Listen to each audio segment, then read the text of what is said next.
Need some fast, cheap, reliable MUT coins? Go to MMOXP.com and use discount code MONEYSHOT for 5% off your order. Link in the description below.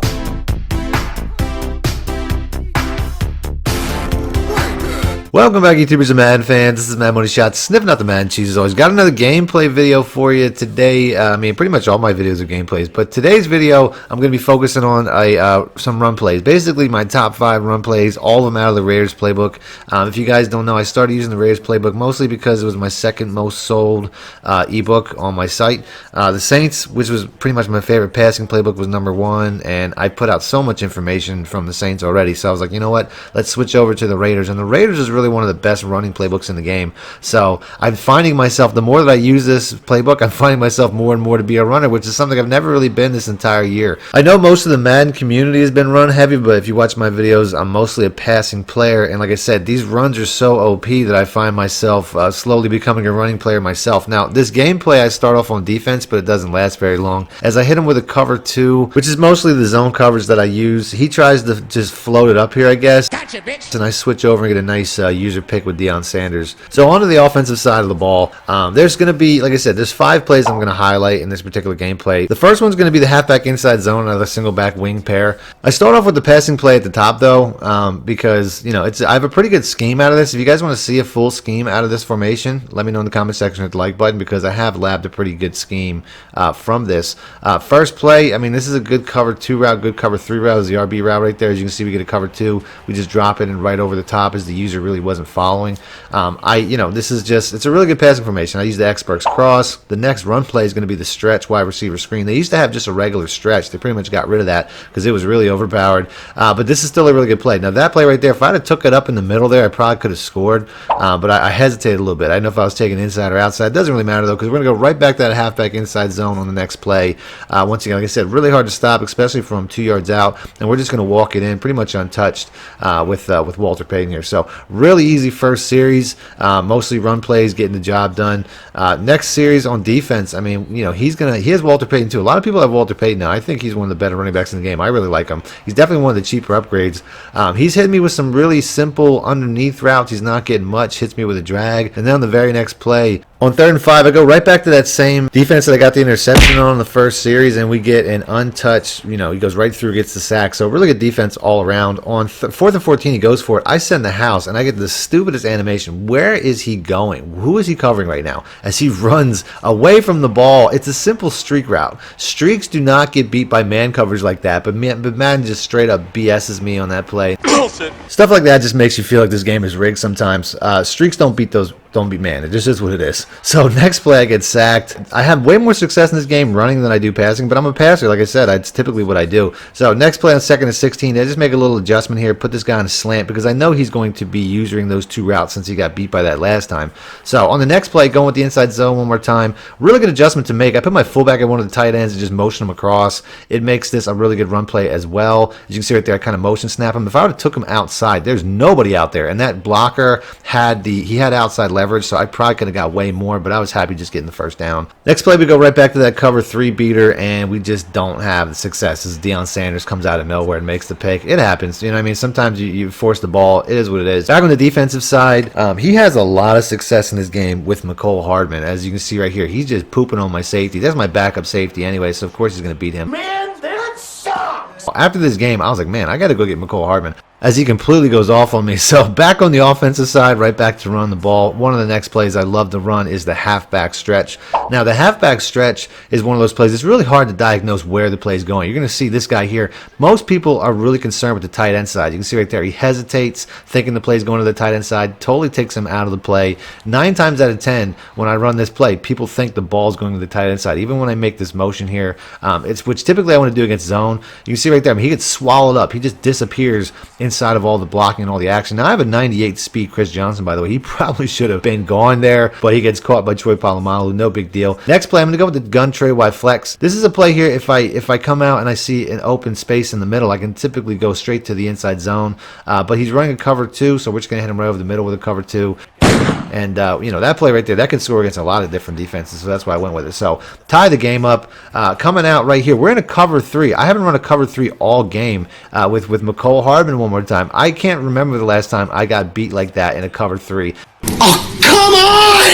So down a touchdown, we're going to go to our next play, which is the gun spread wide flex, and it's the jet touch pass. This here, I started running this lately, and it's an overpowered run. If they start pinching, and a lot of people when they set up these blitzes, they're trying to get these QB contains off. They'll pinch and they'll bring all the guys in, and that just makes this a really explosive play to the outside.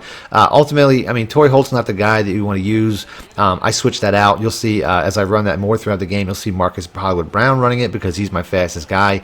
You can put running backs there as well. Chris Johnson, I'll run it with sometimes. But it's a really good play. So we're gonna, these are the bread and butter plays right here. Now we're going right back to the stretch play.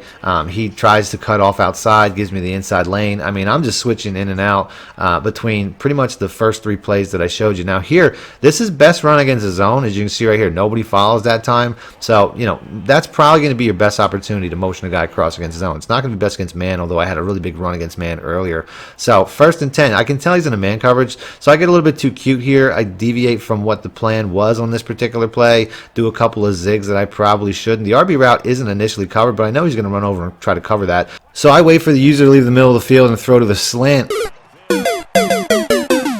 And the zig coverage, Deion Sanders, comes off the zig and gets a pick 6 on me. So, it is what it is. A little bit of bad luck. That stuff can happen. So, 42 seconds left in the half. Down 2 touchdowns. I got to score. Even though I don't have a lot of time here, I got 2 timeouts. I got to go the length of the field. We're going to start off with that run play one more time. Like I said, we put Hollywood Brown in here. We almost get a really big run, as you can see right there. I mean, I made those 2 guys miss. I could have busted that. That's a really good play. Next play, I see him in the all-out man again. I'm diagnosing it, and I'm just making something happen as I put my tight end on a streak. Wasn't really the plan, but he doesn't respect the speed of Tyreek Hill, and we're taking this all the way down inside the 5. So with 27 seconds left, he makes a major mistake. We're gonna go with that toss play one more time, and we're gonna, like I say, he's making that same classic mistake. He's pinching everybody, he's bringing everybody in. Anytime somebody does that, you're gonna hit him with this outside run. They're gonna be toast. As you can see right here, he almost cuts it off. I just make a miss, and we get an easy touchdown from about 4 yards out. So down a touchdown. Second half, we get the ball going right back into that bread and butter halfback stretch. As you can see, I mean, this is just, we'll take 10, 15 yards pretty much every time.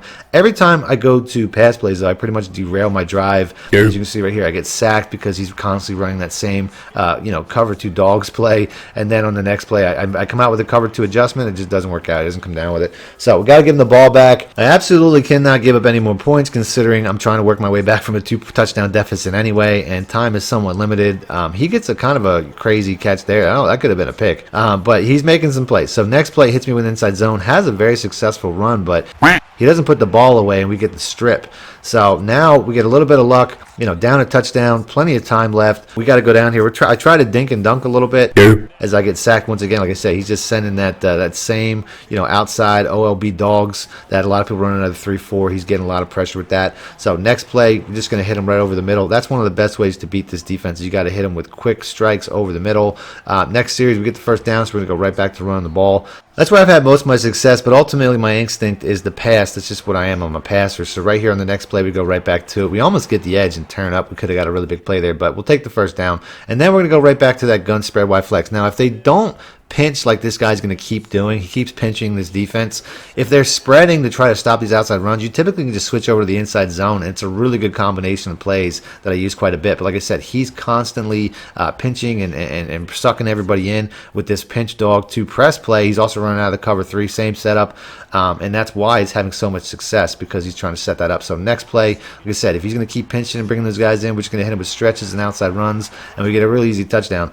So the game's tied up, 4th quarter. I know what the game plan is because it's going to be my game plan if I had the ball. If he's basically just going to try to run the clock and, kick the field goal, score, give me the ball back with no time. That's the game plan in a close game like this. So you can see he's dotting me up. Very next play, I have a little bit of a flashback. This looks very familiar to me. I only have to go back to the second quarter. First play of the second quarter, he ran something very similar where he just ran an outside post against a man coverage and beat me for a very big play. So I remember that. It's not the same formation, but he's running it to the open side of the field. So I just go underneath that route and sit on it. And sure enough, we get one of the easiest picks that I've gotten in a long time. Like I said, I was just waiting for that ball to come. So 3 minutes left in the game. Like I said, his game plan was probably to run clock. My game plan is definitely going to be to run clock, go down, give him no time. Like I say, he keeps worrying about that tight end side. Totally takes him out of the play here. Once again, as we can get another, I'll take that. If I can get 4 or 5 yards every carry, I'm going to make it happen. So another really good play. out of the single back tight U is the halfback stretch. I already put out a full scheme about this, a full gameplay about this. I don't use it too much in this particular gameplay because of that, but it's a really good run play. As you can see right here, we have another man coverage. He's running a lot of all-out man blitzes, so I'll motion him back just to take him out of the way, and I almost get the edge here for a nice run. I mean, I get a nice pickup as we keep chipping away. Very next play, I can tell he's sending a blitz. He had trouble covering a streak earlier, so I'm just going to streak this guy. I know I don't have time to wait for him to turn up and do the full route, so I just basically hit him with that, and we get a really nice play. Then we go right back. I mean, I've been running the inside zone a lot, so I'm going to hit him with this stretch one more time out of this formation, and we're going to have another good carry for about 15 yards and a first down. So I'm almost in field goal range. We're just going to hit him with a stretch a few more times. I can see it's a man coverage. Right here, I could have easily scored, but that's not the game plan. I just want to protect the ball, kill clock, so I go ahead and I squeeze that ball, get tackled, no problem. Inside the 30. Going to hit him with a couple more run plays, but he's really starting to sniff it out because he knows the game's on the line. So he's stacking the box. We're going to go with that jet touch pass one more time as he's got to be thinking inside run, and we beat him with it. We burn him outside. We could have easily probably scored here as we got really close, but like I said, I don't want to score. That's not the game plan. He knows that's not the game plan, so he's going to go ahead, he's going to hit the exit because he knows it's just 30 seconds to an L anyway. So that's it. That's the vid. If you guys want to see more videos like this, do me a favor, hit the like button, let me know in the comments section, and I'll keep doing these. And that's it. Other than that, thanks for watching Madden Money Shit out. Need more help or just want to show your support? Then head over to my Patreon and join my team, where you can get exclusive content like ebooks and bonus plays, as well as early access to my vids and more. Link in the description below.